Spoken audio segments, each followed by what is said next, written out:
I'm John Unfred, the Assistant Police Chief in Lakewood, southern neighbor of Tacoma. We will be asking you a series of questions, 11 total. But before we begin, we'll do quick introductions from the interview panel. Morning, Sean. I'm Joe Duenas. I am the Police Chief for the Puyallup Tribal Police Department. Hi, I'm Catherine Olson. I'm a consultant now, but worked as the civilian heading up internal affairs for the Seattle Police Department for a number of years. Good morning, Sean. I'm Johnny Alexander, and I am retired Assistant Chief of the Washington State Patrol and currently at the Criminal Justice Training Commission.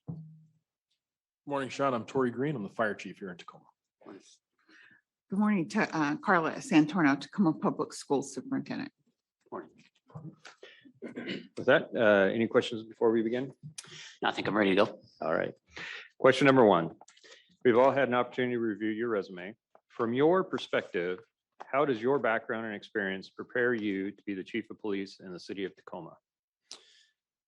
Well, I kind of approach that from three different perspectives. You know, I've been an officer, worked in two different police departments, a very large metropolitan police department, the Los Angeles Police Department, and then, you know, currently in the last 20, almost 21 years now, Anchorage Police Department. So we're about 443 sworn, 622 total employees. So, you know, that kind of gives that diverse environment.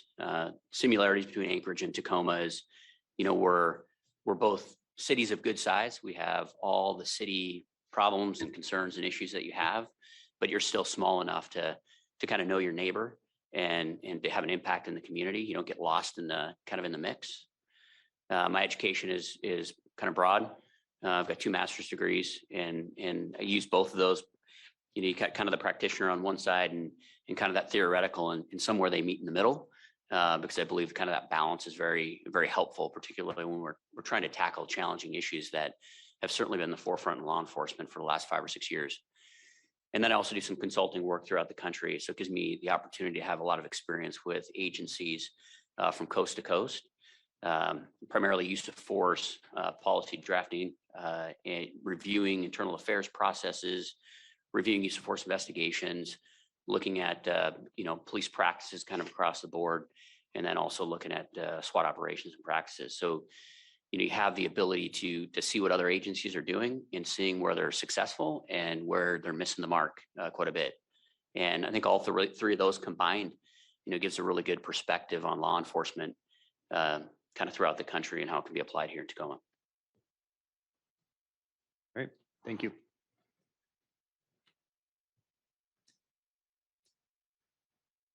Thank you, Sean. Given your knowledge of Tacoma, what would you anticipate being some of the significant challenges you would face as the new police chief? Well, I think the first challenge that any chief coming from the outside is going to experience is you don't have any relationships with anybody. You just simply don't know who to pick up the phone and call when you need something. And that's really important when you have things that are really tough questions are being asked and tough challenges for the community and the organization. So, you know, first task obviously is to really take the time to build those relationships. You know, that's a job that's going to go around the clock for the first couple of years. But I think specifically when it comes to Tacoma, you know, we can look at the last 18 months and all the work that's been done in the community with city council, administration, police department, and many different very active groups within the city of Tacoma. And, you know, I can see a lot of stuff written down on paper, a lot of tasks that, you know, the city manager is required to kind of accomplish. And a lot of that has to do with the police department. And now the difficult job is actually accomplishing those tasks, but not just checking them off the list, because that's a relatively easy function to do. The challenge is creating the culture within the police department so that the actual change happens. If you just hit those tasks, you're going to get that completed. And at the end of the day, it's not going to make a significant change. So we're going to find the community of Tacoma in 2 years having very, very similar complaints, even though we completed this task manual, because it's the culture within the organization that has to change and be modified so that we actually provide what the community is trying to get after. And that's going to be the challenge. Thank you. Just to follow up on that last question, what does it look like to you to change the culture in the Tacoma Police Department? So I go back to really why we became cops. And, I do a lot of teaching throughout the country. And one of the questions I ask in many of the classes that I teach is, why did you sign up to do this job?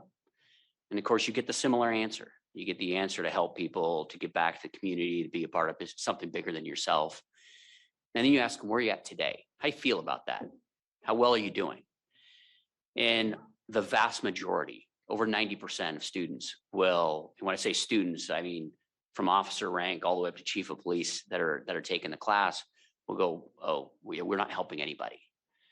And so think about that. Think about what we signed up to do, how purpose-driven that is, how meaningful that is to us.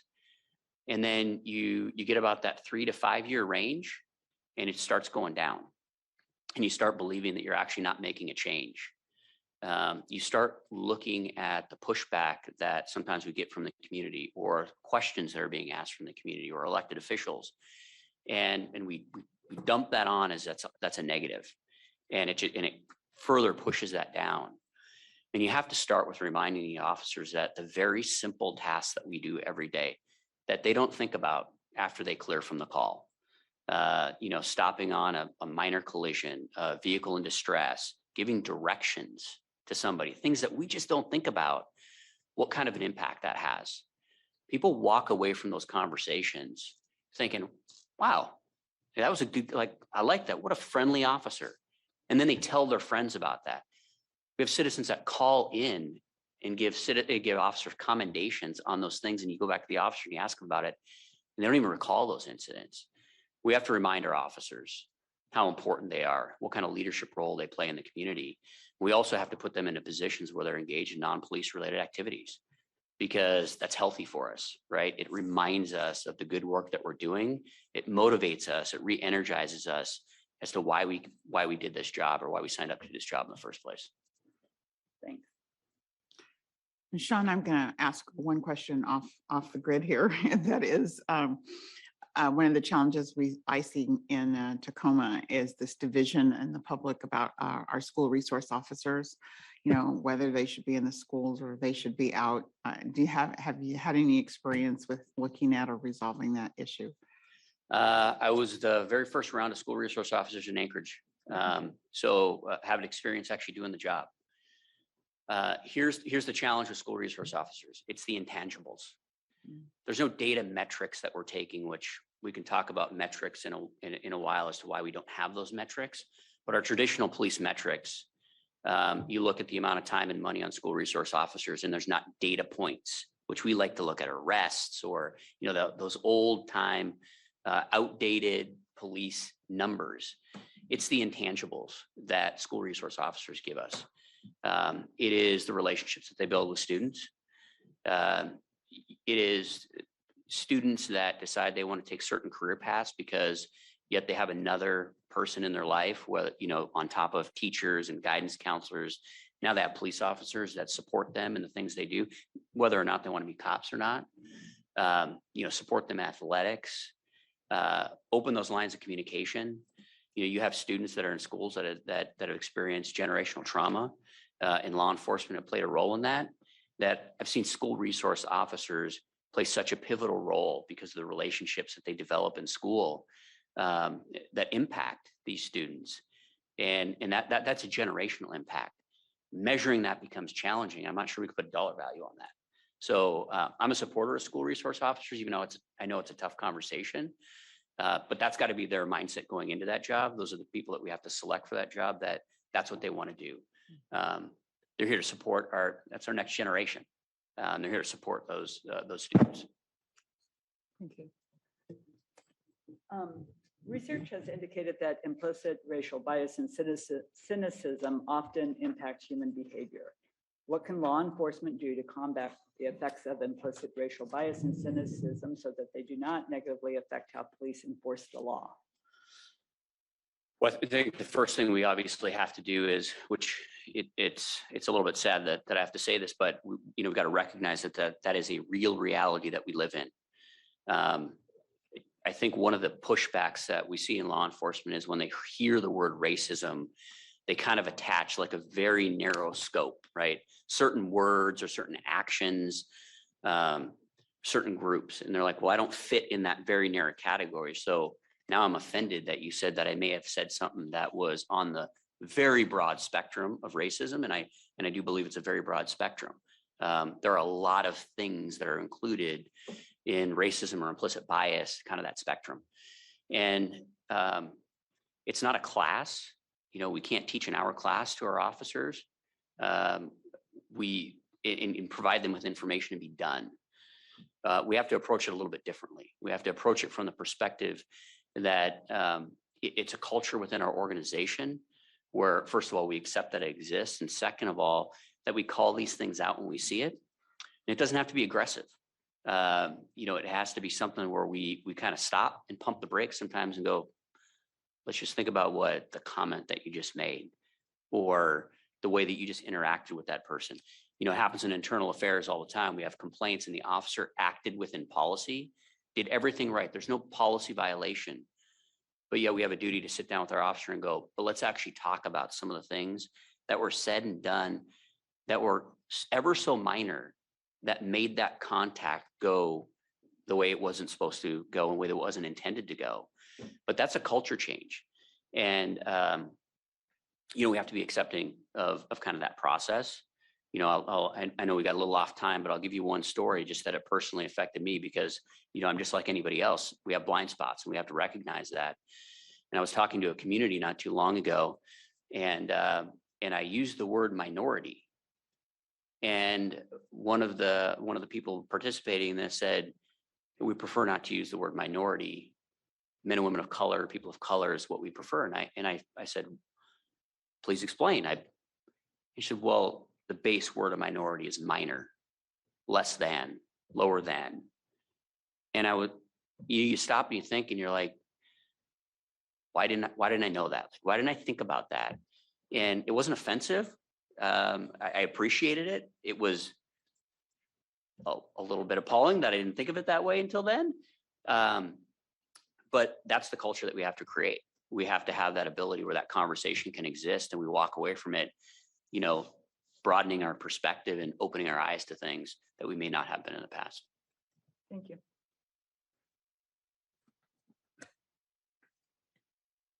Okay, Sean.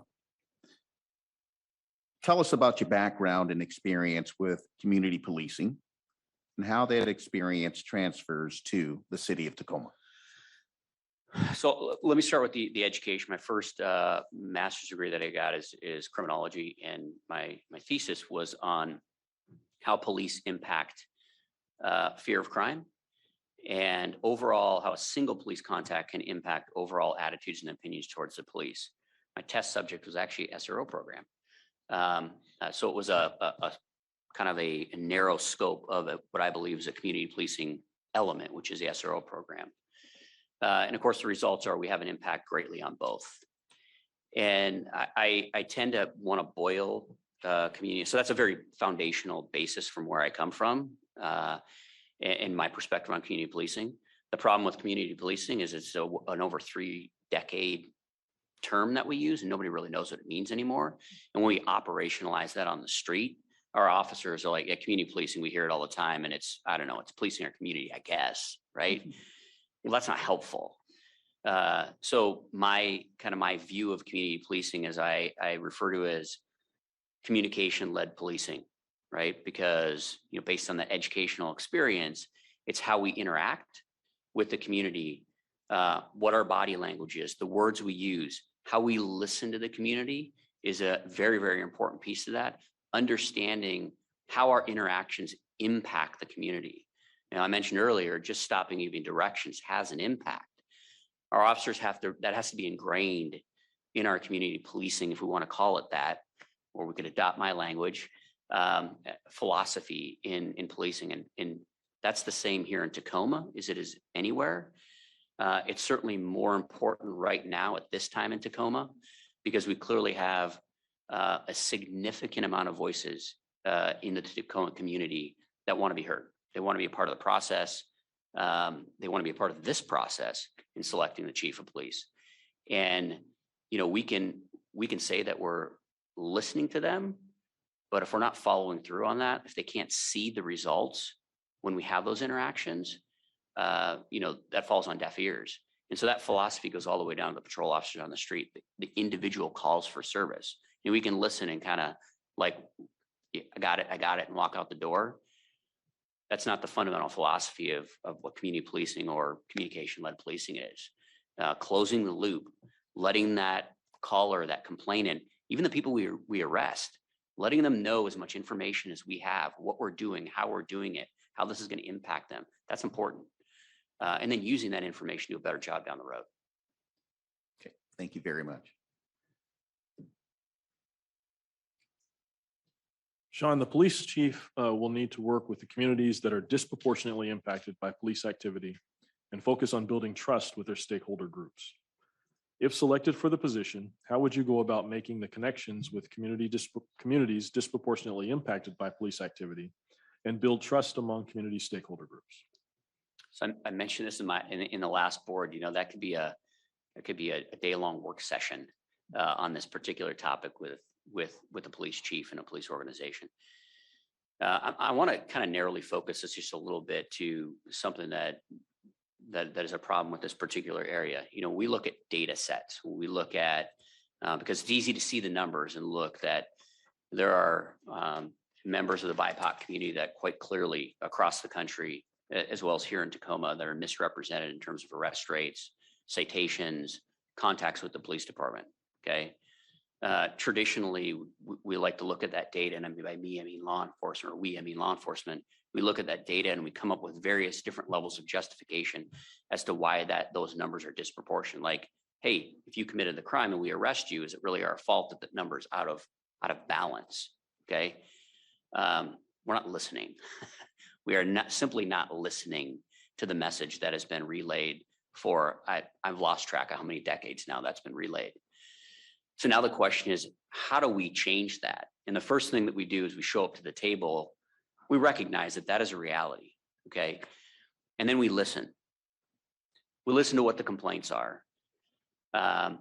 We listen to the actual stories. And unfortunately, when we listen, we like to listen to a portion of the story, and then we like to prove or disprove it, or we like to provide feedback as to why that may be wrong. We need to let the story all come out. We need to understand that the lived experience that some of our communities have, some of the members of those communities have, is very real, and it's affected them for generations and generations. There are ways that we can reduce the number of people of color that are in our criminal justice system. And the argument that, well, we can't no longer arrest men and women of color, that's a garbage argument. That's off the table. The criminal justice system is not a system that's meant to be flexible, but there are many areas within the criminal justice that can be flexible. And we make those relationships positive when not only do we listen, but then we actually make changes within the organization. And a lot of it's a community response. There are community resources that are available to us, government employees and police departments, that can assist us and shepherd us on the way, kind of keep us between those navigational beacons. Okay, thank you.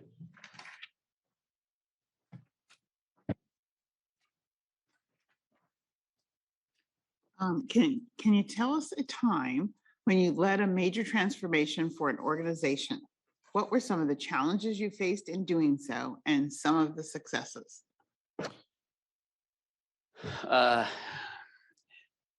I think the part that I want to focus on the most is supervision within the police department. When I became the patrol captain several years ago, the line level supervisor makes or breaks your department, and that's just the way it is. If the line level supervisors are not behind anything, the patrol officers are not going to be behind anything. You can be the best chief you want, the best captain you want, and at the end of the day, where the rubber meets the road, you have a field sergeant, and they're the ones that are really guiding those activities.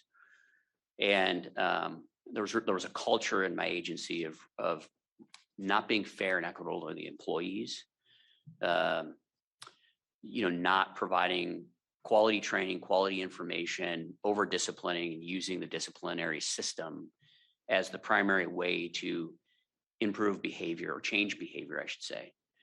The problem with that methodology, and believe me, the disciplinary system is something that will near and dear to my heart. I spent a large portion of my career in internal affairs. Internal affairs is underneath me right now.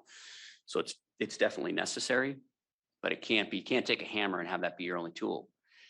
And the secondary issue is that when you do have a system that's like that, that rolls downhill. And now your officers just pull out the hammer every time they need to deal with the community. And so we have to understand that our administrative processes impact the public as well as the employees. And so every quarter I did sergeant training with all of my sergeants. At the time I had 22 sergeants working for me.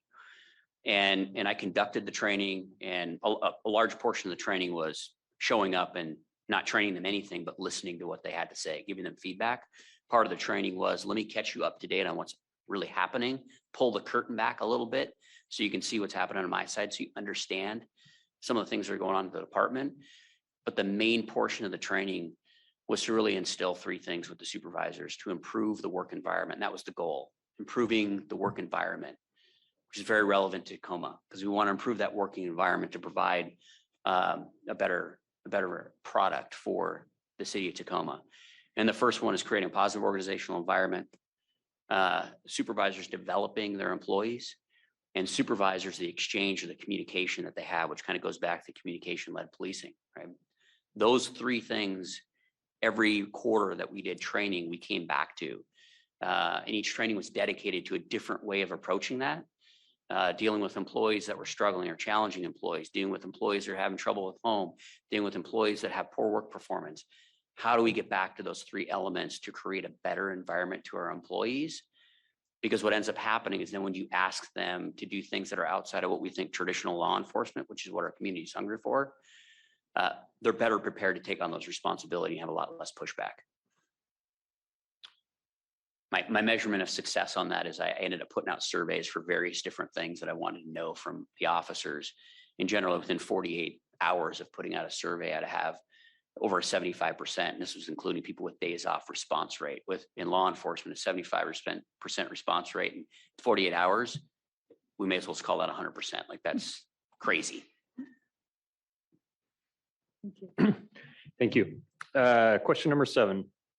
Communities across the nation are demanding that local police departments evaluate their own practices and make changes that address the disproportionate arrest and shootings of people of color. Please tell the panel how you feel about this and what your plan is to address it. So let me start by saying that I 100% think that law enforcement should be able to evaluate their practices, particularly as it relates to officer-involved uses of deadly force or officer-involved shootings by themselves internally. Unfortunately, I think we've proved that we have a challenging time doing that. We see over and over and over again evidence that the ball was dropped multiple times. Investigations were poor, things were overlooked. There was no accountability in terms of the internal affairs process. Information was withheld from the investigation. I mean, I could go on and on, like the evidence is out there. So you get yourself in a position where it becomes very challenging to argue having kind of external, oversight or external eyes looking at the things that you do. And that's not something I'm afraid of. The reason why I'm not afraid is, first of all, I believe that 99% of everything we do, and this comes from a perspective of doing so many internal affairs investigation and being involved in so many reviews of officer uses of deadly force. 99% of these situations, the actions of the officers are not only perfect as they're trained, but they're heroic. The things some of these men and women do, the places of danger that they put themselves into to try to avoid these situations, 99% of the time is only going to work in our favor because the public's going to see how great we do. So that doesn't fear me for that. The second reason why it's not an issue is when we do find that 1%. I know, and I am 100% confident that the law enforcement community is going to, although they may be not thrilled about it at first, they're going to respond appropriately. We're going to make modifications for training. We're going to understand the reason why we made an error. Again, it's going to sting at first. It always stings when you make a mistake, particularly when you're talking about loss of human life. But we're going to respond appropriately. It's going to make us better policing agency, here in Tacoma and throughout the country. Thank you.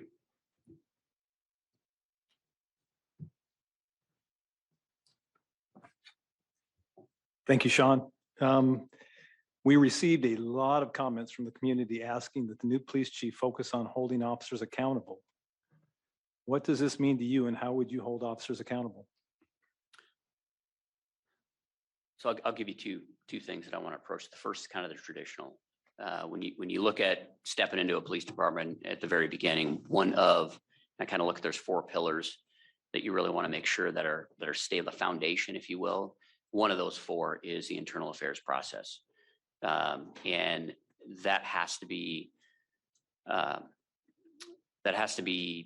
something that when we review those internal affairs investigations and we review the discipline, that the community is happy with those investigations. Those investigations follow common practices. Everything that has to do with that investigation process, there's really no room for error when it comes to internal affairs.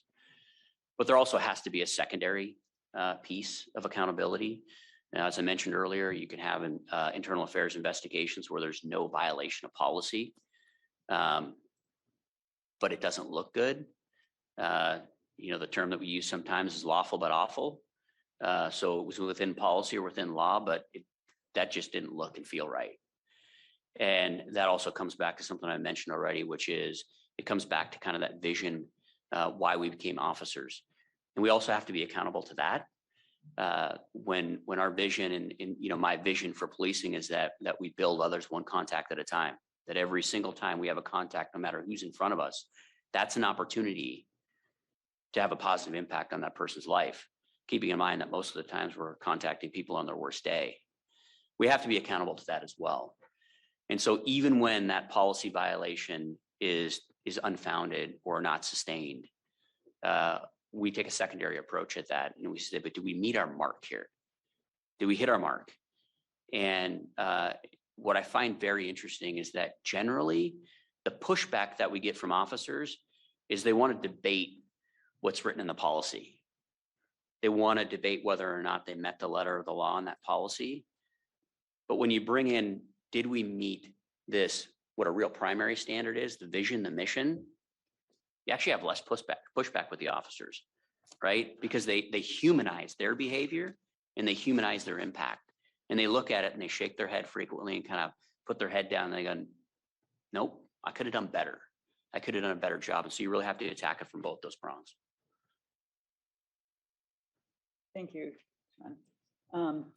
Please tell us how you believe some of the recent law enforcement legislation in the state of Washington has affected how police officers do their job. Will that legislation affect Tacoma's ability to hire and retain police officers? So first of all, there's some of the legislation that was passed in the state of Washington that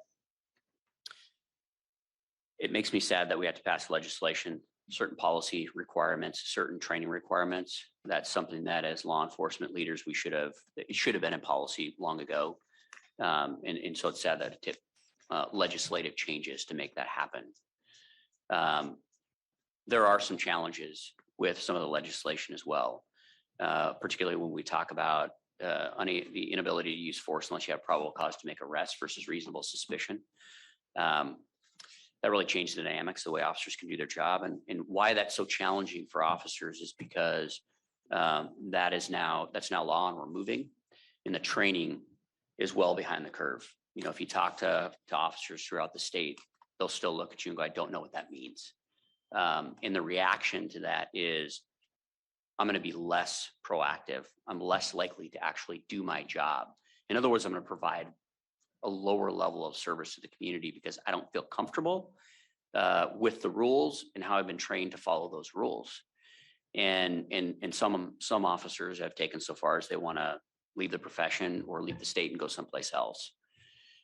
So it's really incumbent upon us as really a community, because we got to have community support, right? We got to understand that this is a challenge we got to get over. This is a hurdle, and as well as the leadership within the police department. to really not only develop the training, but develop the training in a manner where it's not communicated to the employees where, hey, this is just kind of miserable and it's horrible and the whole world is crushing around us. And so your job is never going to be the same. And it's unfortunate that you're here. Or another thing that I like that we hear a lot is, man, if my kid wanted to be a cop today, or I could go back 20 or 30 years, I wouldn't do this job anymore. Wrong message, right? We are a public servant entity, right? Like that can't be the message that we relay to our employees while we're trying to encourage them to adapt to state legislation that has changed. And so you got to create that positive environment where the officers are accepting those changes and understanding it's not the end of the world. It is different. It does create a different way to do the job. But we also need to help them understand why those changes came into being. And ultimately, this falls at our feet.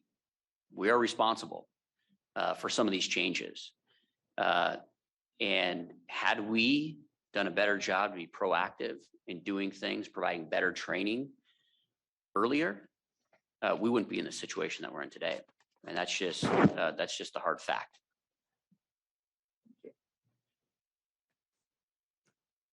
Okay, Sean. Before I ask my question, I want to give you an opportunity to add clarification to something that you mentioned earlier involving officer-involved shootings. If I understood you correctly, you indicated that 90%, in your opinion, 99% of officer shootings are within policy. Is that based on Alaska incidents or nationwide?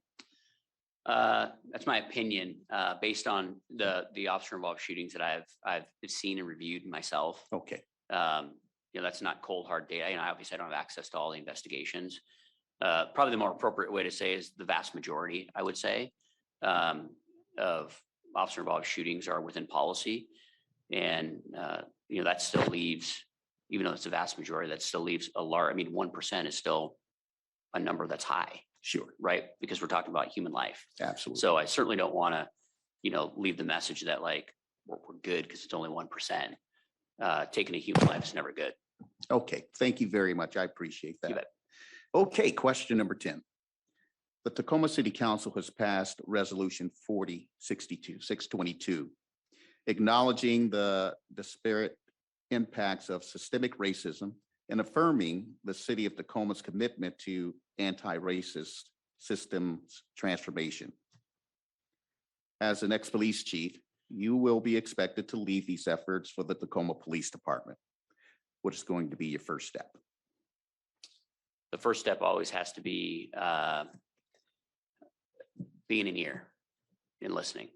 There are different views that are not mine because I'm not in that position. I have not experienced personally what racism looks like to me. I haven't been the subject of it, or at least I don't feel like I have.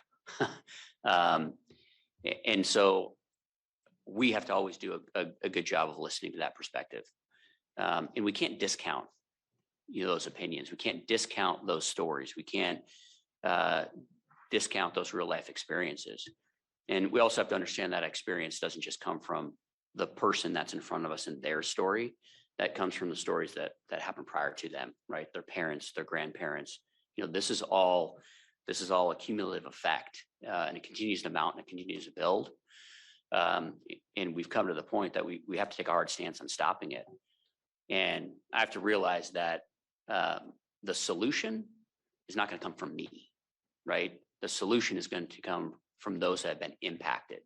I simply get to be a vehicle or help shepherd that solution along the way. And if there's not real impact, or my response isn't real and can't be seen, then we're in the same cycle we're in over and over again. In fact, then I'm adding fuel to the fire because now it's, once again, somebody wanted to come to the table and listen, but they didn't do anything. One of the examples that I like to use is I have a great relationship with the Alaska Native community. And several years ago, I wanted to do a partnership with the Alaska Native community. It was interesting because they said, hey, thanks for coming to the table. We appreciate it. But we've seen this before.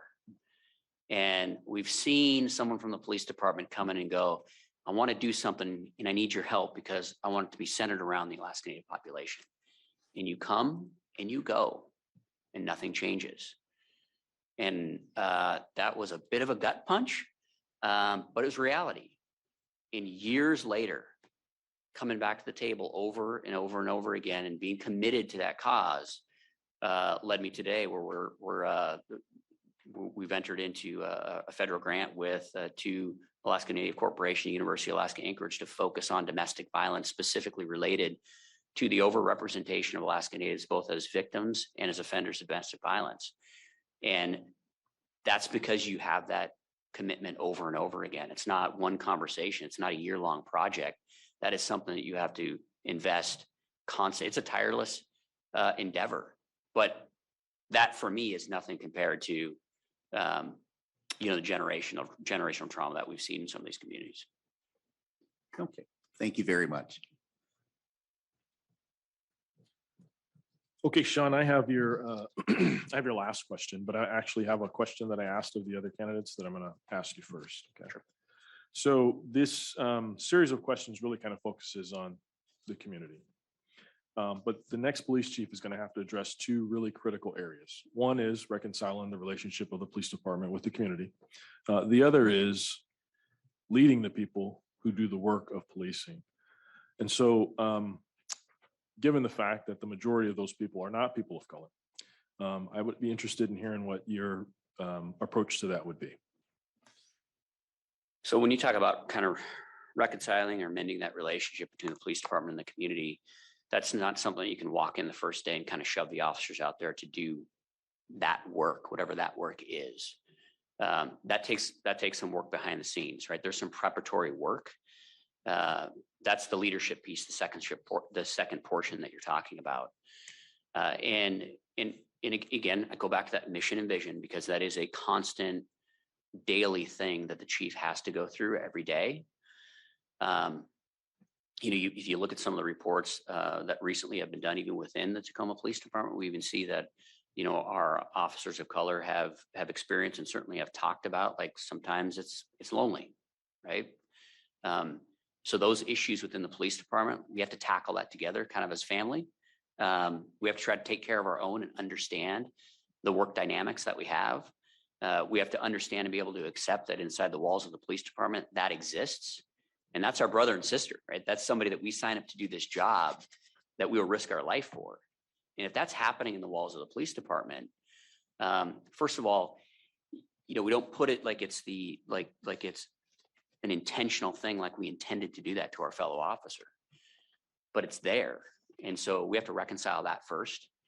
And in that process of reconciliation within the organization, within those employees, you're better prepping your employees to go out into the public. And I think that process starts with getting the officers involved in non-police related contacts, positive contacts with those communities. When you see officers in neighborhoods that you traditionally see heavy enforcement, more police officers than not, and there's arrests, there's citations, and you get the officers to engage in activities that are completely non-police related. One of the things that we do in Anchorage, we have a nonprofit that's connected to the police department, and started by the police union, and it's called #RACT. And what this is we take money that has been donated to the police department, and we go to grocery stores or gas stations, and we select a pump or we select a line. And no matter who comes through that line, we pay for their groceries, we pay for their gas. And that is nothing police related as like traditional law enforcement, but that puts officers in a position to interact with members of the community in a completely different way. And the community is actually helping soften that relationship or those tough conversations that really is at the nuts and bolts of your question right now. When you walk up to somebody that traditionally has had nothing but negative contacts with the police, maybe they've been arrested multiple times, their family members have been arrested multiple times, and you walk up to them and you say hello to them, say, "I'd like to pay for your gas today." Like mouth, jaws drop, right? That's not a public thing. that we put out, and we don't have a website where we talk about these great things we're doing. That's something that's behind the scenes, because the employees that came up with that, and it was an employee driven thing, they wanted to do something for the community. They don't want praise for it. They just wanted that connection. And at the end, that's what it comes down to. How do we create that connection, and how do we create that spark? And that's where the effort's going to be focused on. And I can tell you story after story after story where we put officers in positions where we just give them the opportunity, and that spark, that connection takes place. Done surveys where officers will knock on doors and just say, "Hey, you want to know how we're doing? I'm so-and-so. I'm Sean Case from the Tacoma Police Department. Can I ask you a couple questions if you don't mind? Curious how we're doing." And they just ask a couple questions, and really the questions are not nearly as relevant. And it takes 30 seconds, but that contact turns into 15 and 20 minutes because it becomes a completely different conversation. And the public just wants to engage. The survey is just an instrument to get the mouth started, right? So those are the types of things that we need to do to really get into the community.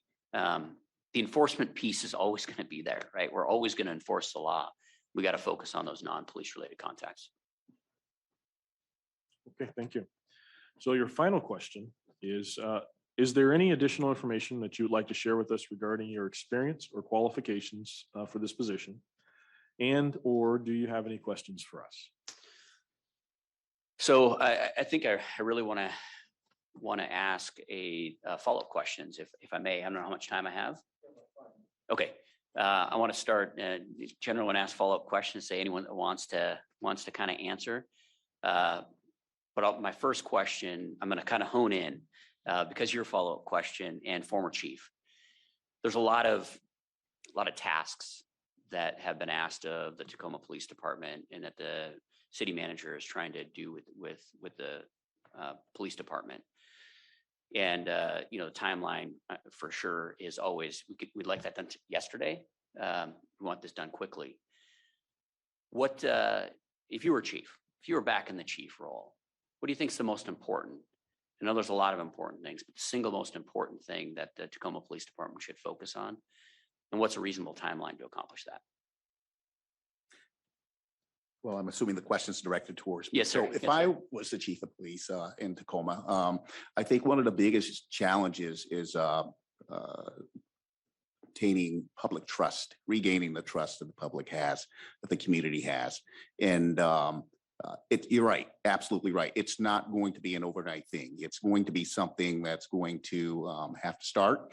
And it's going to, one of the examples that you provided earlier, I was in a situation similar to where I went to a community and, to offer, police services and recruitment services. And one of the issues that came up said, "Thank you very much, Sergeant, for coming to our meeting, but we're not interested." And I was taken aback as well. Well, why not? Well, because you come in and you get what you want, and then once you have what you need, then you're gone. So I think that long-lasting, meaningful relationship building with the community would be my main focus. And again, it's not coming in and getting what I want. It's coming in and getting something established and continuing that relationship building, long lasting, not just for the year, not just for 2 years, but continuing that and then transferring that over to the next chief. So the main focus would be establishing or regaining public trust. Thank you. I may ask one more question to the panel and to anyone. What does anyone think is the best thing, the thing that the department does the best? What do we do good in Tacoma, in the Tacoma Police Department?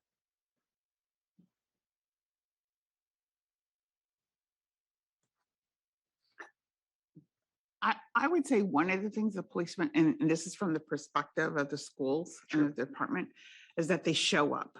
At community events. Tacoma is a community place. They want the school superintendent at every event that ever happens. And if the police chief is there too, I think that makes a commitment. And it's the beginning of that piece that you talked about being in regular places, not just being at the place where you're arresting somebody. So I think from my perspective, they've done a lot. They've done a better job, and maybe it's decreased since, the turmoil and some of this disruption. But certainly there's been a time when they showed up at the parade, at the fair, those kinds of things. Being present. Very similar to, a good supervisor. Being present is a wonderful thing when you're there. Same thing applies. With even our entry level employee at the department, one of the things that's always important to me is that we're leaders in our community. Always. If you're answering a phone, if you're greeting someone at the desk, if you're responding to calls for service, the leadership in the police department isn't just the people that have the rank. It's all officers and all employees throughout the organization. And being able to be present in the moment, that applies to calls for service too. Going to a call for service so you can break and go to the next call and get done. That's not the quality of service that clearly this community wants. So I appreciate that response. I asked that question because, when you have some morale issues, or when there are, complaints of service, or there are questions about the police department, one of the ways, and it kind of goes a little bit back to your first question that you asked, how do you get that momentum? How do you create that inertia for the department, making positive improvements? And we got to focus on what we do well, right? We got to put our officers in the position and our employees in the position of what they're successful at and what works really well, and, build that momentum, build that confidence in what they're doing. And then that just rolls over to some of these more challenging things. So they're kind of in the better mind frame to tackle that. So appreciate that response. I was just going to add on, kind of tagging off of that, is they do a good job of decentralizing and empowering their employees. They've split out into sectors, and each of those has the ability, at least from my perspective, what I've seen, to make their own decisions, interface with the community in that portion of the city, and really build those relationships. And that's what you really need to do, is to push that down to that level, down to the line officer sector level. And from my perspective, I think they do a pretty good job of that. Thank you. I'd also like to add that they show up every day. The men and women of this department show up every day to serve the community that they chose to serve. So, excuse me, one follow-up question real quick, because I know we're running out of time. You say in your cover page that you implemented new ways to increase diversity in recruitment and hiring by reducing barriers that had previously lowered the likelihood of an applicant's success. Can you explain that?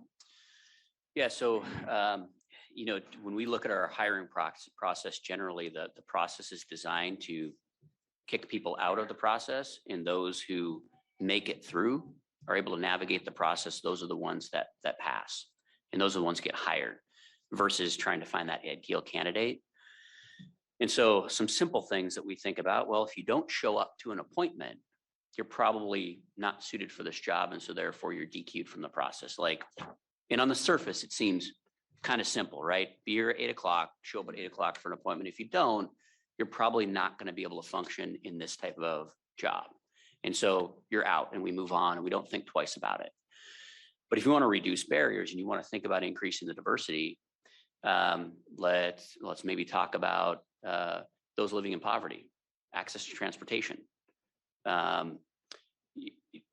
Transportation is not as simple for somebody that doesn't have a car or can't afford to get there.